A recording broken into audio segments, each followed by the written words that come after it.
So what do you want me to call you? Just call me X. X or Young Dagger Dick.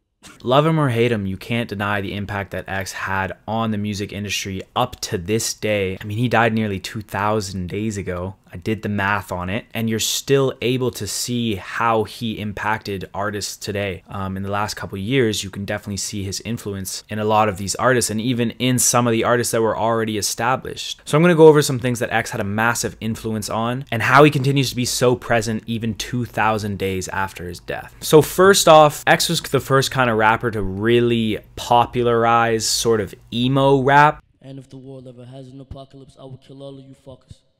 Fear will be plentiful, death will be bountiful. I will spare none of you peasants. Rap for the nap of a sack, nigga who blizzard this rap bigger than men of a pack. And I'm sure there were rappers who were doing it before, but he really brought this to the mainstream. And it didn't have like 100% all the best perception at first. But, you know, if you just take a look at his first album, 17, like that was a very sad, emo sort of style, R&B sort of dark themes. And you can see that in a lot of music that's put out today with a lot of artists. I mean, if you just take a look at Playboi Carti's label, Opium, you can just see the massive influence that X has had on this label. I mean, you take a look at Ken Carson. Ken Carson is a big fan of X. He doesn't try to hide the fact that he was influenced by X. I mean, he even dyed his hair as a tribute for X. But other than that, you can just hear it in the music, you know? They're going for more like punk rock sort of style, especially Carti now. He's going for like a lot of rock star punk, guitar, emo punk vibes. And that's definitely something that X did. He was definitely ahead of the wave way before this trend has really caught on, and I think this is the future of hip-hop. This is the way that hip-hop is going to go, and X 100% made this popular, you know? His influence with this style of music is massive, and we're definitely going to see that in the next coming years when this style of music gets more popular, this punk emo rap. And that leads me to my next point, is just versatility, you know?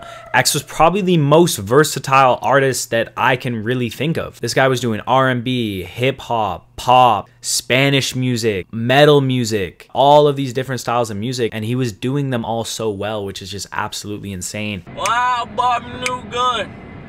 2 times 1. 2 niggas 2.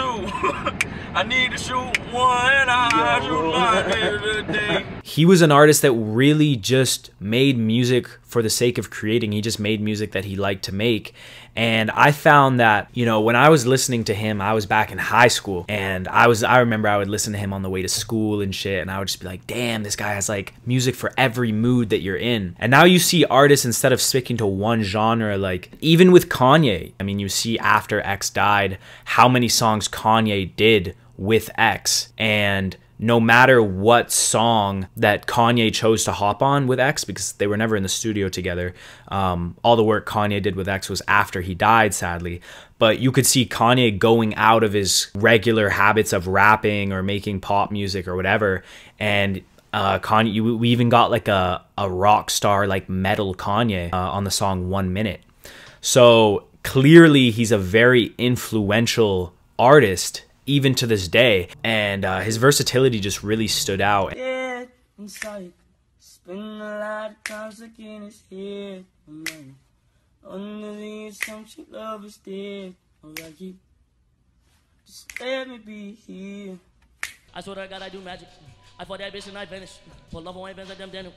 Her pussy looks Kylie Jenner. Looking to freaking tip pussy to eat it, yo. My own rule. And versatility isn't really something that you can just like take and be like, okay, now I'm choosing to be versatile. But you definitely see artists trying to be more versatile. Like if you take a look at the artist David, you know, this is an artist that is mainly makes R&B music, but he tries to dabble into like just experimenting with different sounds, like a similar style of X. You can just tell in the way that this artist dresses that he's definitely influenced by X. Like X started wearing this chain that's like a genuine chain, like a dog chain, and it like hangs lower. Like I'll just show you some photos, and yeah, David's wearing that same chain there. So definitely his influence in versatility is definitely super important in today's age for artists. Like people don't even realize how influential this guy actually was with his sound. And another thing is, you know, his spirituality. You know, he preached spirituality, which is something that not a lot of artists do.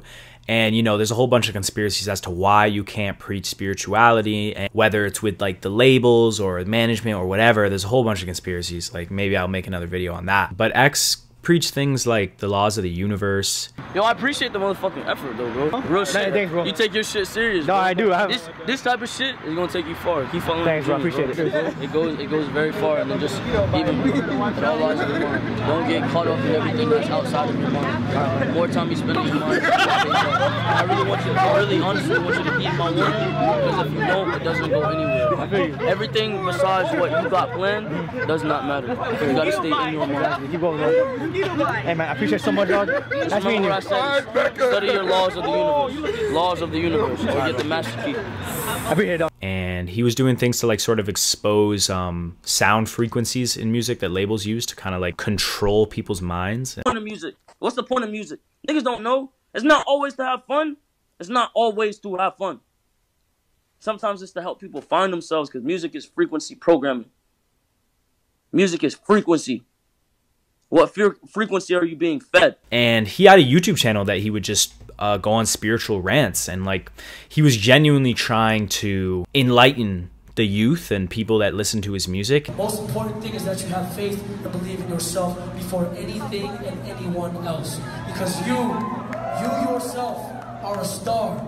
You yourself are a genius. You can be the cure to cancer. You can be the next new astronaut. You can be the next president. You can be, bro, you can be the next big fucking actress, singer. You can be whatever the fuck you want to be. And, you know, you take a look at Annalie Choppa. Annalie Choppa did the exact same thing and made a spiritual channel. And he was doing this whole thing where he was preaching spirituality and preaching veganism, preaching like all these good things, which is wonderful. But I think this is definitely something that X really like started putting out. And I think that people who preach this like got this from X. I got the information from X. I mean, I know I got a lot of spiritual advice from him when I would just like listen to him in high school. Like, it's actually a very smart individual if you actually listen to what he's saying.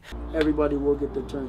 What you speak to the world and craving and ambition and wanting anything is the way to speak to the world. If you want something so bad and you speak it into power, you wish it into power, it's gonna happen.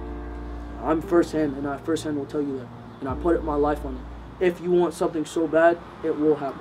I found that a lot of people can't actually listen to people talking about spirituality just because they think it's a whole bunch of like bullshit. I hate people who like look at things like it's a joke. Like they can't be open-minded to anything else, you know? Like they're kind of like that brainwashed. But anyways, that's a whole nother topic. He also just defined the era of SoundCloud rap and how to develop from that point. He showed a lot of artists that it's okay to experiment with different sounds, be versatile, be yourself, be spiritual, anything you want. That's definitely something that he showed to a lot of younger artists who are coming up today. Whenever I'm just like listening to like a new artist or just any artist, I hear a little bit of X in the style, whether it's like you're trying to sing, you're trying to rap. It's because X did all this, and X proved that he could do it so well. Everyone's trying to also do that because like X is one of the biggest artists in the world. Whether, you know, you can always make the point that, you know, he got to that point because he died. That's definitely something I disagree with. Obviously, like it pushed his numbers up because he died, but I think he was like destined to be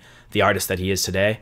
I mean, I'm a big X fan. I love his music. He's one of my favorite artists for sure. Actually, like my favorite artist is The Weeknd. And X also says that one of his biggest influences is The Weeknd. Only two artists that I know saved my life.